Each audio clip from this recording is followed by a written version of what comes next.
Hello दोस्तों, नमस्कार। हमारे केमिस्ट्री क्लास में आप सभी का स्वागत है। हम आपके लिए फिर से लेकर के आए हैं केमिस्ट्री का नया फंडा, नया टेक्निक। यहाँ पर आपको सबसे पहले हम तत्वों के बारे में जानकारी देंगे। तो तत्वों के बारे में जो जानकारी आपको मिलेगी वो बहुत ही बेहतरीन तरीके से, बिल्कुल एकदम सरल अंदाज में मिलेगा, सरल सी जुबानी भाषा में मिलेगा। तो चलिए क्लास को शुरू करते हैं। बिल्कुल क्लास मजेदार क्लास है आपके लिए केमिस्ट्री का। पिछले वीडियो में मैंने बताया था एटम्स के बारे में, डाल्टन ने एटम के बारे में बताया था। फिर उसके बाद आगे चल करके जो नया नया साइंटिस्ट आया, आधुनिकीकरण हुआ और थॉमसन आया, रदरफोर्ड आया, चैडविक आया, न्यूटन आया। फिर उसके बाद परमाणु का विभाजन हो गया। लेकिन चलिए दोस्तों, इस परमाणु में होता क्या है, इन सभी परमाणु के बारे में आज हम लोग विस्तार से जानेंगे कि क्या क्या होती है परमाणु के अंदर में। तो उसके जानने के लिए पहले हम हर चीज का परमाणु देखेंगे।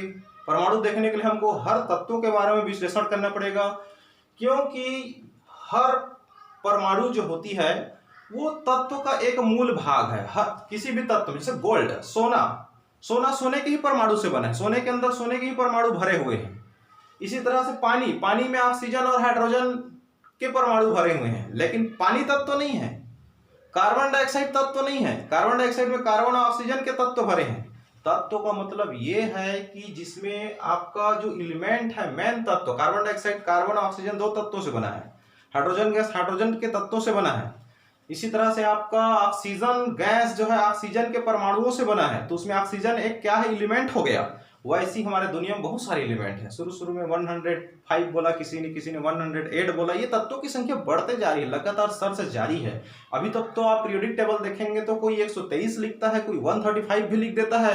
तो इसी तरह से हम मूल जो तत्व है, जो हमारे सिलेबस में आने लायक, उन सारे तत्वों के बारे में आज हम जानने की कोशिश करेंगे। तो ध्यान दीजिए, यहाँ पर सबसे पहले यहाँ पर हाइड्रोजन की बात कर लेते हैं। तो यहाँ पर जो हाइड्रोजन है, जिसको H लिखते हैं, लेकिन अगर मैं उसको 1H1 लिखूं तो कोई गलत नहीं है। 1H1 लिखने से और ज्यादा डाउट क्लियर हो जाती है। कैसे? नीचे का जो 1 है ये बता रहा है उसकी परमाणु क्रमांक, अर्थात उसमें कितने प्रोटॉन हैं, अर्थात उसमें कितने धन आवेश है, उसको व्यक्त कर रहा है ये नीचे का 1। और ये जो ऊपर का 1 है ये बता रहा है उसका द्रव्यमान संख्या, भार संख्या। नीचे का जो नंबर लिखा हूं वो उसका परमाणु क्रमांक है, ऊपर का नंबर उसकी भार संख्या को शो कर रही है प्यारे बच्चों। ठीक उसी प्रकार से हीलियम को मैंने लिख दिया 2He4, ऐसा पढ़िए आप लोग, हीलियम को 2He4 हीलियम। नीचे में जो 2 लिखा है वो बता रहा है उसकी परमाणु क्रमांक या उसकी द्रव्यमान संख्या कह दीजिए। उसकी द्रव्यमान संख्या ऊपर वाला बताएगा और नीचे वाला बताएगा उसकी परमाणु क्रमांक या उसमें धन आवेश की संख्या। इसी तरह से आपका लिथियम ले लीजिए, लिथियम का 3 क्या बताएगा, उसके परमाणु क्रमांक को बताएगी या उसमें धन आवेश की संख्या बताएगा। 7 कह दीजिए उसका द्रव्यमान संख्या बताएगा, ऊपर वाला भार संख्या बताएगा। तो कुल मिलाकर के तत्वों के नीचे में जो नंबर है वो उसकी धन आवेश की संख्या या परमाणु क्रमांक को व्यक्त करती है, और ऊपर का जो नंबर होता है ये ऊपर का नंबर उसकी द्रव्यमान संख्या, भार संख्या को व्यक्त करती है। लेकिन वो 7 किस संख्याओं से मिलकर के बना है वो मजेदार है, उसको हम आपको बताएंगे। बेरिलियम का 4 परमाणु क्रमांक है, अर्थात उसमें प्रोटॉन 4 है, अर्थात उसमें धन आवेश 4 है, लेकिन 9 लगभग उसका भार माना गया है, लगभग 9। तो ये जो 9, इसी तरह से 7 जो आया वो 6.9 है, इसलिए इसको मैंने 7 लिखा। यहाँ पर 9 भी आता है लगभग में। इसी तरह से 9 उसका द्रव्यमान संख्या है। लेकिन अब आपको एक मजे की बात हम बता रहे हैं, यहाँ पर हाइड्रोजन का परमाणु क्रमांक 1 और उसका द्रव्यमान संख्या 1 है। इसका अर्थ ये हुआ कि यहाँ पर हाइड्रोजन में 1 प्रोटॉन है, हाइड्रोजन में 1 प्रोटॉन है, न्यूट्रॉन नहीं है, बल्कि न्यूट्रॉन 0 है। यहाँ पर हाइड्रोजन में न्यूट्रॉन नहीं होता, इसीलिए 1 प्रोटॉन में 0 न्यूट्रॉन जोड़ेंगे या एक ही प्रोटॉन को हम लेंगे तो उसकी भार संख्या 1 ही होगा, क्योंकि किसी भी परमाणु का जो भार होता है उसके नाभिक में केंद्रित होता है। अर्थात नाभिक में जितनी भार है, किसका भार, नाभिक के बारे में हमने बताया था पिछले वीडियो में कि नाभिक में पाया जाता है प्रोटॉन और न्यूट्रॉन, दोनों की भार को हम जोड़ देंगे तो उस परमाणु का भार संख्या निकल जाती है, द्रव्यमान संख्या निकल जाती है।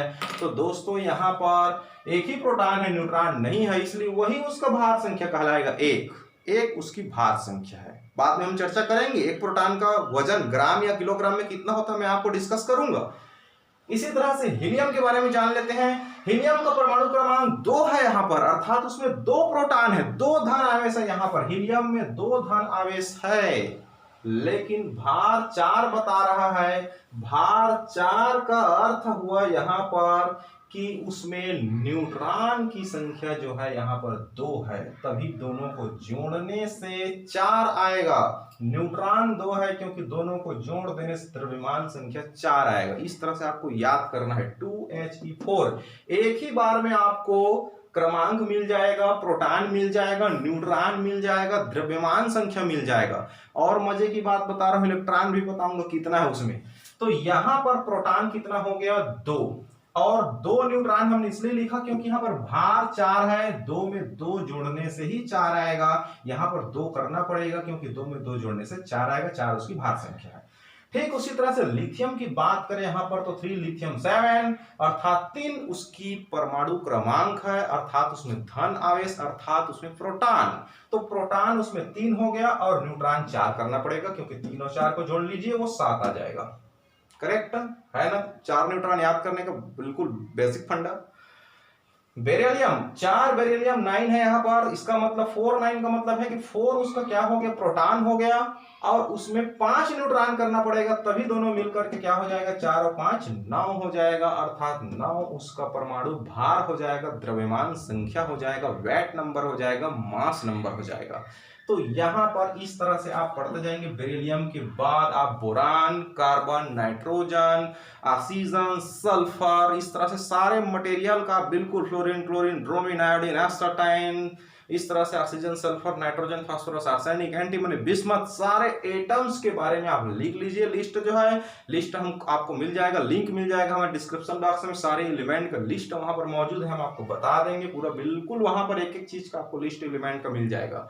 तो फिलहाल दोस्तों यहां पर देखिए, यहां पर एक जो उसका परमाणु क्रमांक मैंने बोला, यही परमाणु क्रमांक 2 चीज बनता है, एक तो प्रोटॉन की भी संख्या है और वही जो है इलेक्ट्रॉन का भी संख्या होता है। इलेक्ट्रॉन संख्या, जितने प्रोटॉन होते हैं उतने ही इलेक्ट्रॉन पाया जाता है। एक इलेक्ट्रॉन हाइड्रोजन में, हीलियम में 2 इलेक्ट्रॉन, हीलियम में 2 इलेक्ट्रॉन, हाइड्रोजन में 1 इलेक्ट्रॉन। इसी तरह से लिथियम का परमाणु क्रमांक 3 है, अर्थात 3 प्रोटॉन और 3 इलेक्ट्रॉन है उसमें, बिल्कुल याद रखिए। बेरिलियम का परमाणु क्रमांक 4 है, इसका मतलब है कि उसमें 4 प्रोटॉन भी है और 4 उसमें इलेक्ट्रॉन भी है, लेकिन इलेक्ट्रॉन का भार बहुत कम होने के कारण उसको भार में शामिल नहीं किया जाता, क्योंकि मैंने बताया कि किसी भी परमाणु का भार उसके सेंटर में, नाभिक में केंद्रित होता है, तो नाभिक में तो इलेक्ट्रॉन नहीं रहता, इस इलेक्ट्रॉन की भार को द्रव्यमान संख्या में नहीं जोड़ते। दोस्तों द्रव्यमान संख्या जब निकालना रहता है तो सिर्फ प्रोटॉन और न्यूट्रॉन ही निकाला जाता है, क्योंकि किसी भी परमाणु के नाभिक में प्रोटॉन पाया जाता है और न्यूट्रॉन पाया जाता है, और संपूर्ण भार जो होता है वो नाभिक में ही केंद्रित रहता है। इसलिए प्रोटॉन और न्यूट्रॉन की संख्या को ही जोड़ करके उसका भार संख्या निकाला जाता है।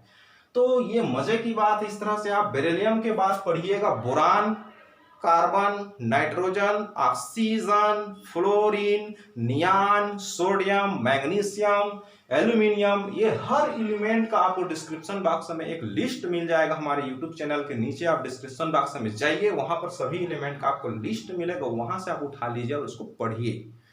एक लिंक मिल जाएगा, हमारा एक एजुकेशन चैनल चलती है, डिस्क्रिप्शन बॉक्स में आप जाइएगा, विजय दिवाकर education.blogspot.com का एक वेबसाइट मिलेगा डिस्क्रिप्शन बॉक्स में, वहां से आपको सारे एलिमेंट का लिस्ट मिल जाएगा। अब चलिए बात करते हैं इसकी, इलेक्ट्रॉन का द्रव्यमान कितना होगा, प्रोटॉन का द्रव्यमान कितना होगा, न्यूट्रॉन का द्रव्यमान कितना होगा।